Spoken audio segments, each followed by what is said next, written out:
Terre de lave, terre de vent, terre de soleil et terre de triathlon. Direction Lanzarote, Cyril, pour la nouvelle édition, en l'occurrence l'édition 2014 de l'Ironman de Lanzarote aux Canaries. 2250 partants.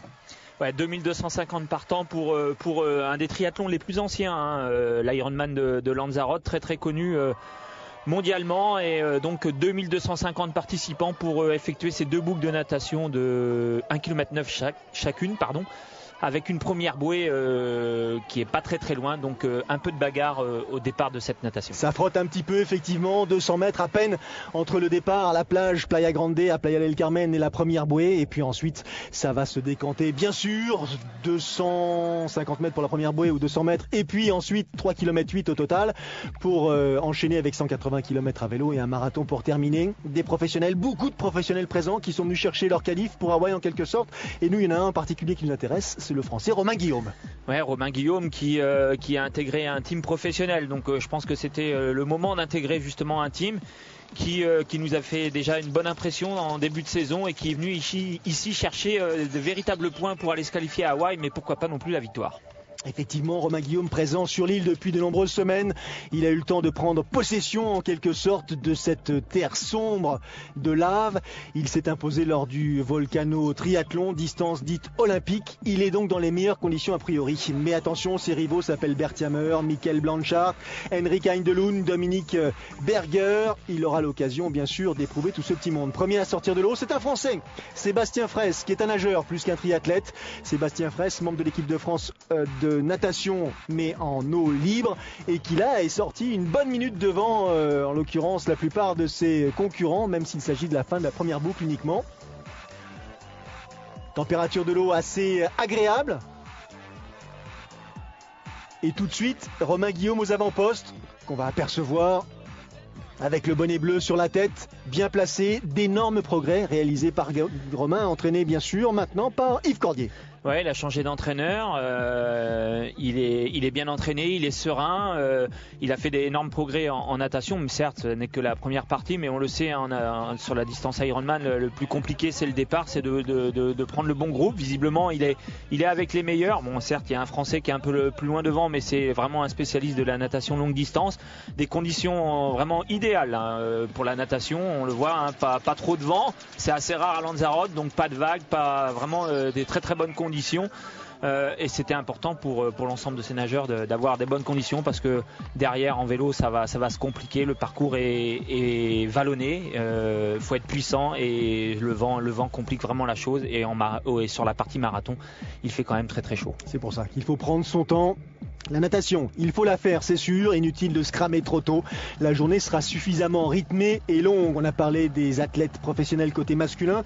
Côté féminin, Stéphanie Adam, la Belge en l'occurrence, qui mène pour l'instant la danse. Lucy Goosage, Suzanne Blatt, l'Allemande, Corinne Abraham, la Britannique, qui s'était imposée l'année dernière à Melbourne sur l'Ironman Asie-Pacifique.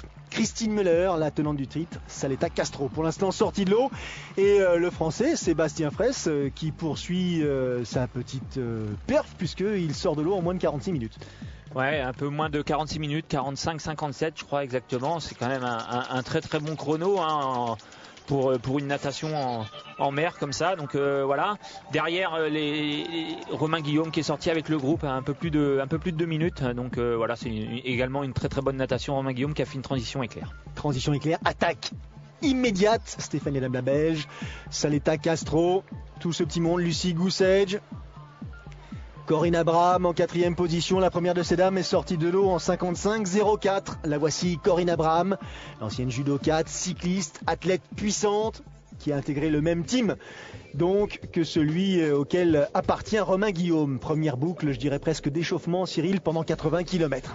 Ouais, 80 premiers kilomètres, on va dire vallonné, mais sans vraiment de grosses difficultés, si ce n'est le vent, et puis c'est ce long faux plat montant vers Timanfaya. Et puis après on va arriver sur les plages de Famara, où là ça va commencer à se compliquer jusqu'à Teguise, et après jusqu'à Tinaro, et après Tinaro on va commencer à grimper vers les difficultés Mirador del Aria et Mirador del Rio. Dossard numéro 23, Suzanne Blatt, qui revient sur Lucy Goosage. Vélo agressif, position de recherche de vitesse. On le disait tout à l'heure et vous le disiez Cyril, c'est une épreuve pour cyclistes puissants plus que pour grimpeurs. Ici, il faut vraiment envoyer des watts, hein. Il faut être capable de résister à cette longue ligne droite, à cette lassitude, je dirais presque.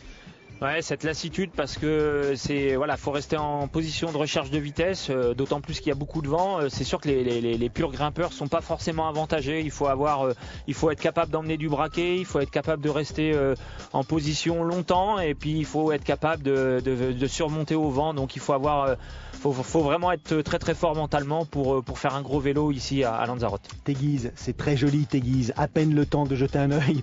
Romain Guillaume qui passe devant Henrik Heidelund, le Danois en 3e position. On va retrouver Bert Jammer, le Belge en 4e position. On va trouver l'Autrichien Dominique Berger, mais Romain Guillaume mène un véritable train d'enfer devant.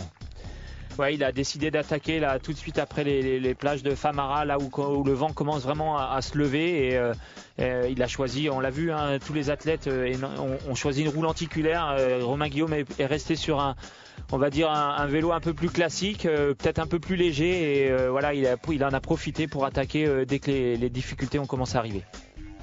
C'est la Belge en l'occurrence, Stéphanie Adam, toujours leader de la course néo-pro. Elle est passée pro en janvier 2014, seulement après 2 perfs Hawaï en tant que groupe d'âge. Elle a tout simplement remporté sa catégorie. La relance à direction de Mirador del Aria pour Romain Guillaume, avant de basculer, de respirer, direction Aria justement. Et la 2e difficulté du parcours, l'ascension de Mirador del Rio. Ouais, Mirador del Rio, alors c'est une ascension qui est complètement différente par rapport à Mirador del Aria. Il y a un peu moins de vent, c'est un peu plus pentu.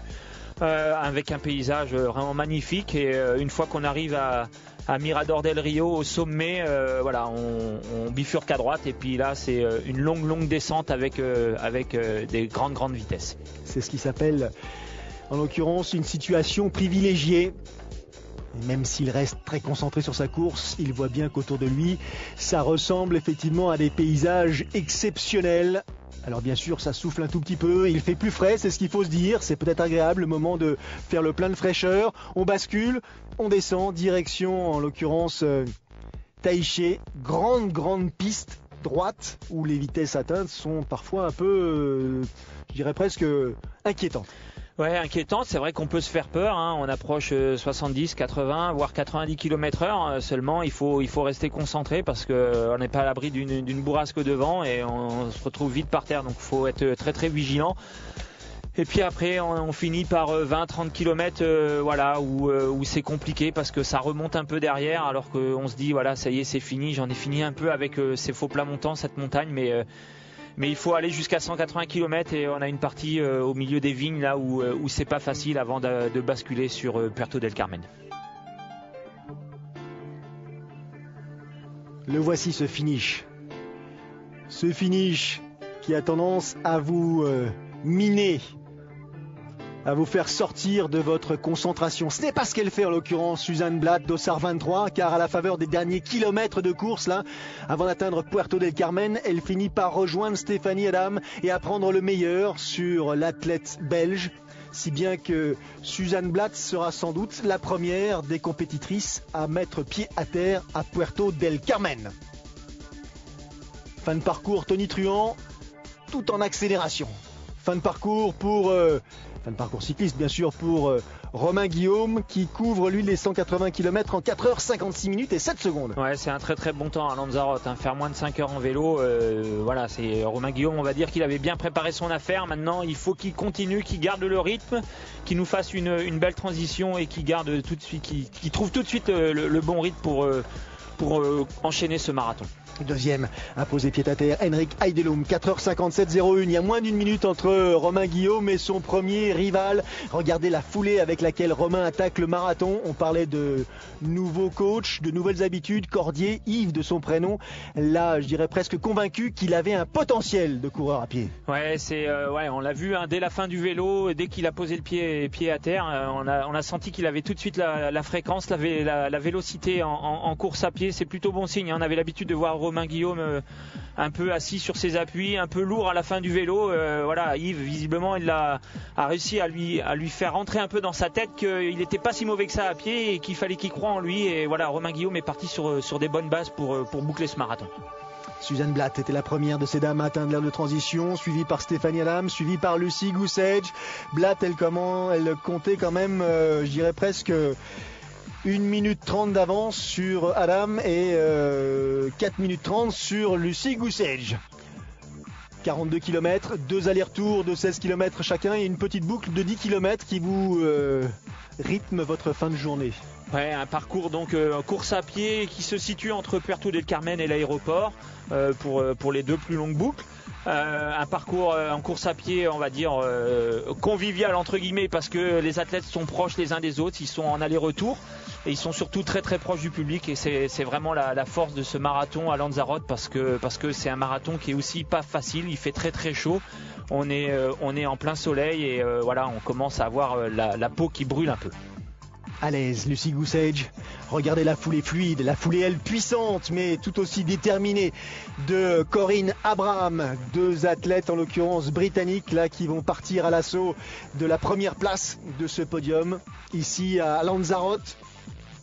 Concentré, déterminé. Saleta Castro, l'Espagnol. Et là, je dirais fin de partie pour Stéphanie Adam, la Belge. Ouais, c'est compliqué là. Elle commence à marcher comme ça dès les premiers kilomètres, dès le premier tour, ça risque de se compliquer pour essayer d'aller au bout. Et l'Espagnol Miguel Blanchard qui est arrivé lui avec plus de 14 minutes de retard sur Romain Guillaume.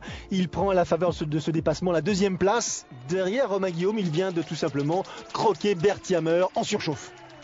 Et la surchauffe, lui, il ne l'a pas connu, Romain Guillaume. Il vient ici glaner sa 2e victoire sur le circuit Ironman, et quelle belle victoire. Il a mené vraiment la course, il a attaqué au bon moment, on a senti que c'était un athlète vraiment très bien préparé pour le jour J. La course parfaite pour Romain Guillaume après donc sa victoire à Mont-Tremblant en 2012, 2e succès sur le circuit ici à Lanzarote en 2014. Il s'était vraiment, mis tous les atouts de côté pour réussir cette performance. 8h47 minutes et 39 secondes, pas mal du tout. Ouais, un très très bon temps. La victoire chez ces messieurs pour Guillaume, la victoire chez ces dames pour Lucy Goosage qui elle aussi à la faveur des derniers kilomètres de course a pris le meilleur sur Suzanne Blatt. Lucy Goosage, la Britannique, encore une fois sur la plus haute marche du podium d'un Ironman.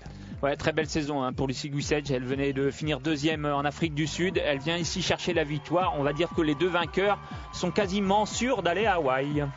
Quelle belle édition que cet Ironman de Lanzarote.